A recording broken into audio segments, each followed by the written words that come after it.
Hey there all you GRRR Travelers! Today I'm going to share with you a video on the top vlogging cameras of 2015. Now, I know that 2015 is almost over, but after the demise of my favorite pocket selfie, it's empty.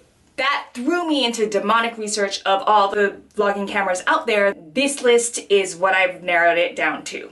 Are you ready for that vlogging close-up? First up, we have the pocket cameras. Yay! They're probably kind of like the best little vlogging cameras out there to some degree because you can kind of store them and stash them in your pocket and all that stuff. Our two contenders are the Sony RX100 III versus the Canon G7X. Both go head-to-head because they're very similar cameras. They're both 20 megapixel, 1-inch sensor cameras, shoot full HD, are Wi-Fi enabled, have similar lens ranges, as well as shoot pretty decent to good video and audio quality. Now, neither of them have a hot shoe or an 8mm jack for external recording, but you know, what do you expect from a pocket camera? Comparing the two, the Canon GX7 actually comes out a little bit ahead in video and audio quality. It has slightly more saturated colors, a touch screen focus, which I really love, and quicker autofocus. It has a top outer control ring as well as a lens control ring that can operate manual functions. While I'm almost there in the leap and really want to love this camera,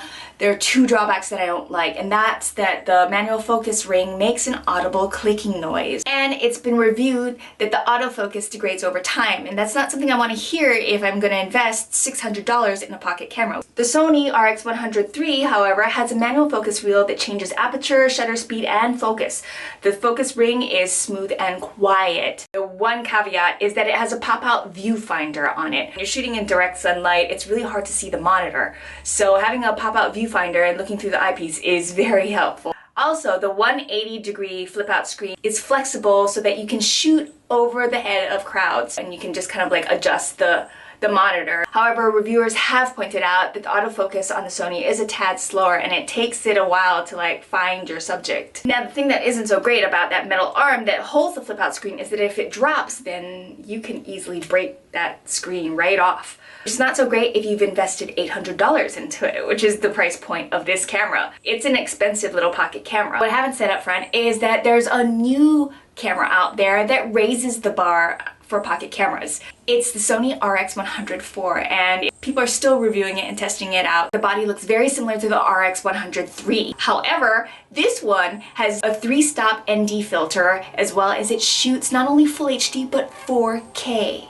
It also shoots at frame rates like 240, 480, and 980 frames per second, and the effect, the detail that you see in slow motion is just staggering. I'm very excited about this camera. This camera comes in at roughly around $900 to $1,000, which is only $100 more than the RX100 III. Mirrorless cameras. Now, our two contenders are the Sony NEX series versus the Panasonic GH7s. Both are mirrorless cameras, but that's where the similarity ends. Of the Sony NEX series, I have the 5T. Most of my footage from Greece and Turkey are shot with the Sony NEX. So it has really good video and audio capabilities. It's great in low light. However, there are drawbacks, and you might want to check out my video review on it. We have, from the Sony series, full HD. The G7 offers 4K.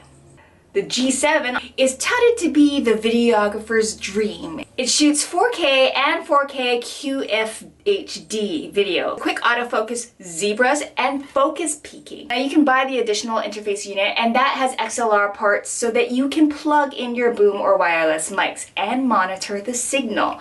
The cons is that it's actually trying to be more like a video DSLR mirrorless camera. The price point on this is not cheap. Together as a package, you're looking at $2,000. DSLRs. Our two contenders are the Canon 70D versus the Nikon 5500. Now, both are very similar cameras. They both shoot full HD, have full manual capability. For the people who want to take the step up in their career or in their hobby, then the DSLRs are definitely going to be it for a while. They're used a lot in wedding videos, event videos, documentaries.